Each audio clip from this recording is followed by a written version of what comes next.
أعوذ بالله من الشيطان الرجيم. بسم الله الرحمن الرحيم. الصلاة والسلام على سيدنا محمد وعلى آله وصحبه أجمعين. أما بعد، السلام عليكم ورحمة الله وبركاته. ولا ليل أد بني سلامي من الوجوجتين وحنا وقت قيدين وعناضو النبي محمد كصلينا مركز إن شاء الله فايدون بدن بوقف بنادك ولياي صلي النبي. أنت كبعدي waxaa jira bini aadamka ilaahay markuu keenay adduunkan yani system iyo dastuur ay ku noolaadaan buu ilaahay u soo dejiyay dadka markuu ilaahay abuuray oo ah diinta islaamku waa dastuurka dadka muslimka ay ku noolaanayaan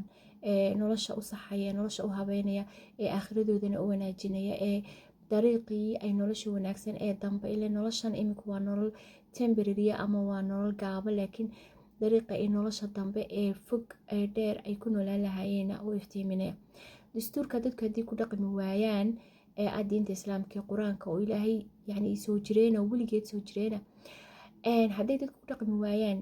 yani waxaa imanaya dad chaos baa imanaya waxaa imanaya dhibaatooyinka faraha badan leh aadka u badan ee imka adduunka ka jira oo kale ayaa imanaya waa anoo ka hadlaya dadka muslimka anigoo ka hadlaya umadana la joogna ama western countries waxay sameysteen shuruuc u gaara waxay sameysteen xeerar ay ku kala baxaan ay sameysteen xeerar qabanaya qof yar iyo qof weyn ay sameysteen xeerarkaasi ma jiro qof agmari kara ilaa ka madaxa ilaa ka ugu hooseeya uu qabanaya no one above the law baa la yidhaahdaa iyo xeerarkaas ay noloshooda ku habeysteen waana ku dhaqmaan laakiin inagoo dad muslima guud ahaan ummadda islaamka waxay noqdeen ummad ka tegay diinta islaamka ka tegtay ay noqdeen dastuurkii ilaahay u dejiyey iskaga haray at the same time ma haystaan waxay ku kala baxaan ama xeerar u gaara oo ay ku kala baxaan ma haystaan waata keentay maanta in adduunku ama alcaalam alislaami kulligiis oo ku jira dhibaato nooc walba ah taana ay sabab u tahay in xukaamtoodu ayeen xukaam diinta islaamka aad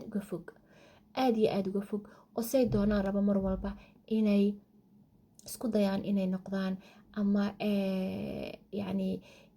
wadanada kale ee western countrieska inay yani shabahaan waxyaabo badan oo ka jira oo dhulka ay u fasaxaan inuu ka jiro iyagoo dad muslima ah yacnihii waa wax aad iyo aad yani dee looga naxo waxay noqdeen dad iyaga dhexdooda yani isdulma iyaga dhexdooda iscadaadiya iyaga dhexdooda ay yani nooc walba oo dhibaato iskula dhaqma yani cadaaladu ay ka fogtahay mar walba dhexdooda ismaqooninaya because dadku markay diintiina ka tegeen xerana ay samaysan waayeen waxay noqdeen dad yani diqaaba iskaga nool bay noqdeen alqawiyu yaakulu daciif baa la yidhahdaa yani qofka xoogga leh ayaa qofka daciifka miskiinka cunaya waa dhibaato aad iyo aad looga naxo yani waxay la mid tahay xilliyadii ilaahay diimihii hore soo dejiyay kutubtii hore towraa iyo waxaa jirtay towraa injiil iyo zabuur iyo suxufi ibraahim iyo yani adi diimihii hore naga horeeyey islaamka ka horeeyey oo dhan ilaahay wuxuu u naskhiyey diinta islaamka ugu bedelay dadku waxay sameeyeen inay kitaabkii ilaahay soo dejiyay inay bedelaan oo waxa weyn waxa iyagu rabaana ku daayaan waxay diidayaana ka saaraan taasaa markaa keentay inay dadku يعني taasaa keentay inuu ilaahay dadka yani aw naskhiyade oo qur-aanka markii dambe lasoo dejiyo taa unbay lamid tahay tamaanta taagan waxay lamid tahay mar haddaad ka tagtay dastuurka ilaahay kuu soo dejiyay adduunka oo ilaahay hadalkiisa aad qaadan weyday waxay ka dhigan tahay qof yani bedelay systemkii ilaahay adduunka usoo maaragtay usoo dejiyay dadka inay ku noolaadaan qof bedelay unbaad noqonaysaa haddii ay taasi jirtana taasi wayba jirtaa waxa ka imanaysa cari ilaahay waxa ka imanaysa dhibaatooyin badan oo dhan walba kaasoo wajahaya inagoo muslima haddana soomaali sii ah waxaad moodaa dadku inay diinta kaga dhaqmaan jisinta cibaadada yani qofku inuu salaado inuu soomo inuu zaka bixiyo inuu xashtago ama cumraysto waxyaabahaas laakiin tacaamulkii waa eber weeyaan dadku iskula tacaamilayeen oo dhan waa eber weeyaan ilaahay cibaadadiisa oo kale waa kuu dambi dhaafi karaa haddii aad ka tagto kale, laakiin dad bini aadan haddaad ku xadgudubto ilaahay kukuma dhaafayo, qofkaasoo kuku dhaafa mooyaane. imise madlamo ama dulmi ayaan isku geysanaa dhexdeena, oon isku dhibaatayna, oon isku cadaaweysana, oo waxa weeyaan dulmi aanan xad lahayn aan isku geysanaa mar walba. ilaa ay dadku diinta islaamka usoo noqonayaan, qaladkooga ay garanayaan, dadku sidan un bayna ahaanayaan. waana xiliyadii nabigu sheegay calayhi salaatu wasalaam uu yidhi waxaa iman doonta waqtiyo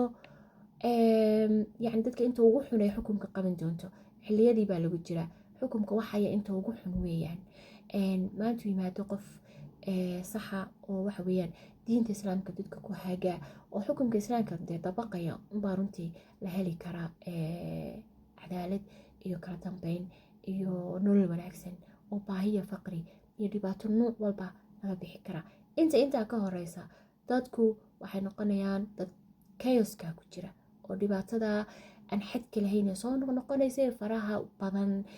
ee weliba marka ku xigta kasii daraysa ayuunbay dadku ku jiri doonaan.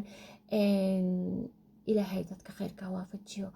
ilaahay wax ka rajeynaynaa runtii inuu dadka soo hadeeyo, weliba wulaatul umuur iyo xukaamta, inuu ilaahay ummadan bay mas-uuliyadooda qaadeen oo beritoona laga xisaabinaya. yacni adigu keligaaba dembigaaga qaadi karlaada ka waran marka ummadan waxay dhib ku dhacaysay oo dhan adigu dushaada ay noqoto ka waran, nation dhan ka waran. yacni dadku ma garawsan karayaan ama ma dareemi karayaan dhibaatada ay ku jiraan, ay naftooda ama halaaga gacma ay kula jiraan. haddii in yaroon ay garawsan lahaayeen